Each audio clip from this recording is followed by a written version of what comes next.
Hi all, I'm Lekha. Today with a new topic, how to make a project or dissertation.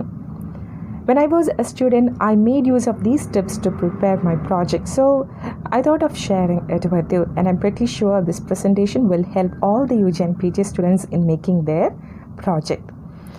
And before I get into the different steps of making a project, I want to explain the term project and what's the purpose of a project.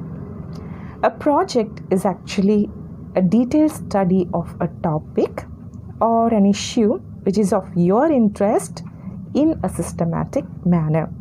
And I think every student or every person who are going to get involved in the process of dissertation, the process of making a dissertation, is a researcher.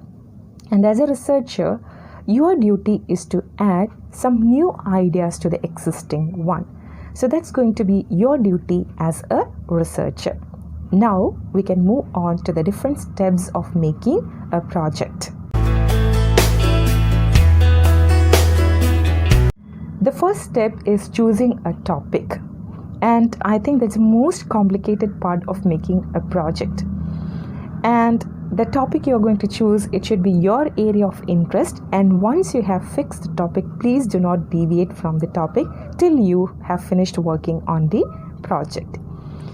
And the next thing is how you're going to fix the project. And suppose the topic you're going to choose is English literature, and it's a vast subject, and what we have to do is we have to narrow it down to a particular topic, from the general to the particular. There are different periods in English literature. We can focus on a particular period, that's a modernist age, that's a modern age of English literature. And there are different authors, there are many authors in that particular period. There is Wallace Stevens, there is T.S. Eliot, there is W.H. Auden, there is Williams Carroll William. So we can focus on a particular author, and suppose we have chosen T.S. Eliot. And again, it's a vast topic. He has written many poems, he has written many plays. We can focus on a particular work of T.S. Eliot. We can choose Wasteland, a very famous poem written by T.S. Eliot in the year 1922. And again, we can focus on a particular characteristic of that poem.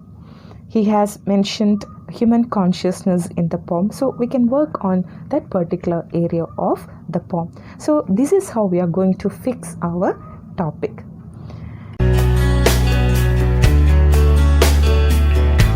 The second step is collecting as much information related to your topic.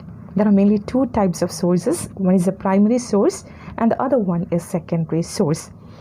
Any text or any work that is written by the author himself, it comes under primary source. Any work or any text that contains anything about the author, it comes under secondary source. And the informations you have collected or informations which you are going to include in your project, it should come from a credible source. So the second step is collecting as much information related to your topic. The third step is you have to plan before you write. You have to visualize the whole structure of your project in your mind. So where to place these informations you have already gathered. What should come in the beginning, what should come in the middle part, what should come in the conclusion. So you have to make a clear idea about the structure of your project. So for that you can visualize the structure in your mind.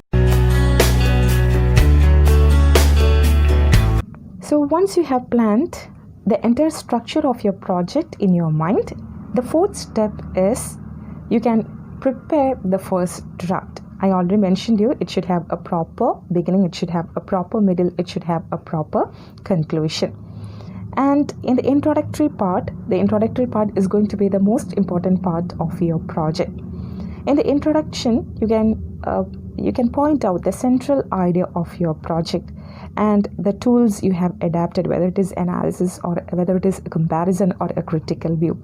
So you can mention the tools you have adapted in the introductory part. And then comes the body chapters, and each body chapters, it should have a proper introduction, it should have a proper conclusion. The body chapters, there may be two or three body chapters, and in the body chapters what you can include is the strong arguments you are going to point out in your project. And then comes the conclusion. In the conclusion, you can mention what is your project about and what new ideas you have included in the project. So such things can be mentioned in the conclusion. So that's how you're going to structure your first draft. And the next step is reading and amending. Once you have written your first draft, you can reread it. You can check the flow of the project.